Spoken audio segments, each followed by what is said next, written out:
into this race. Karen Lewis is a friend of mine, an ally of ours. Shortly after she became the head of the teachers union, we invited her to our political organization, a gathering of people like you. Looked a little different, but people like you, similarly minded and situated. And she came and spoke to us. We sensed that there would probably be a teacher strike, and we wanted to be aligned with the teachers early on because we knew what the agenda was going to be. And we were right. We didn't want to be right, but we had a pretty good sense about it. We knew that under Rahm Emanuel and his corporate agenda, there would be a move, an accelerated move to privatize our public school system in Chicago. And that's exactly what he's done. What have been his actions in terms of public education? One, he attempted to break the teacher strike, the teachers union, by going to the state capitol and legislating the requirements up so that in order for the teachers to be able to have a strike authorization, they would have to meet a 75% vote authorization from the membership. Not a majority, 75%. The teachers, in kind, responded by providing Karen Lewis and the union leadership a 90% vote authorization strike, okay? The first hurdle had been overcome.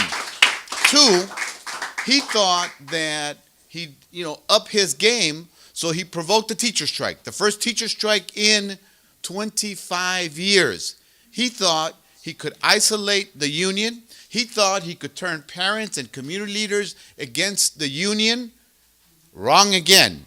Karen Lewis and the Chicago Teachers Union creating a labor community alliance along with other community stakeholders lined up on the right side of public education, and they won the teacher strike, demonstrating that you can fight back a corporate agenda, that when you stand for the right thing and you stand for public education, you can fight and you can win.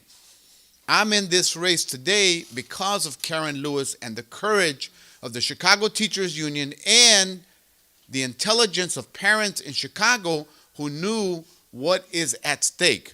Fighting for the future of keeping a public education system in Chicago is what the battle cry has been about, and that's where this coalition that on February 24th laid the basis for a huge win in Chicago is rooted in. It's rooted in struggle. It's rooted in the fight for public education. What else has Rahm Emanuel sought to do in Chicago? Accelerated the opening of additional private schools. While he closed the 50 schools that have been mentioned already, he took the resources from those schools and he began to give those resources to elite private schools owned and operated by his campaign contributors. People like Governor Bruce Rauner. There are several schools that he runs. One is named after him. These are the billionaires in Illinois and in Chicago who are trying to hijack our government and put us in a spiral toward privatization and let the market deal with everything.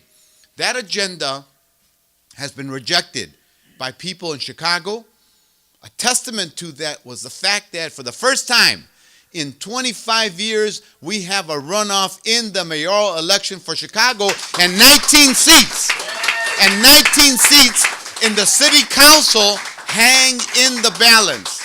They are also in runoffs, 19 council seats, 19 of 50 council seats. Never before happened in Chicago since 1947.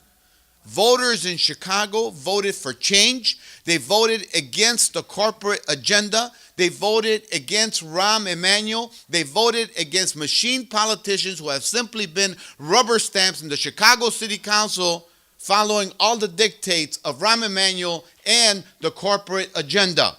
The election in Chicago is a fight for the heart and soul of the Democratic Party. If we beat, and when we beat Rahm Emanuel on Tuesday, April the 7th, we will send a clear signal that the corporate type leaders of the Democratic Party are going to be replaced, that we're going to elect new leadership that is bold, new leadership that cares about ordinary people, new leadership that understands that public institutions in cities like Chicago and all over the country need to be protected, fought for, and defended. Illinois faces even a larger challenge today. We have a new Republican governor who has declared war on organized labor and who has come forward with a budget proposal that is the worst that anyone ever imagined, cutting every conceivable program in the state, from assistance to the disabled to mass transit and higher education and everything else in the state. This is the guy that helped Rahm Emanuel, the billionaire, Bruce Rauner, who helped Rahm Emanuel make $18 million when he worked for him, right before the meltdown of 2008. That is what's at stake in Chicago, and that is what we're rejecting. In Chicago, people in a referendum that asked them if there ought to be an elected school board as opposed to one that is appointed and controlled completely by the mayor of the city of Chicago, voted by a margin of 90% for an elected school board. That's the message that's being sent to Rahm Emanuel in this last election. And that is why this election has such huge national implications. It's about public education.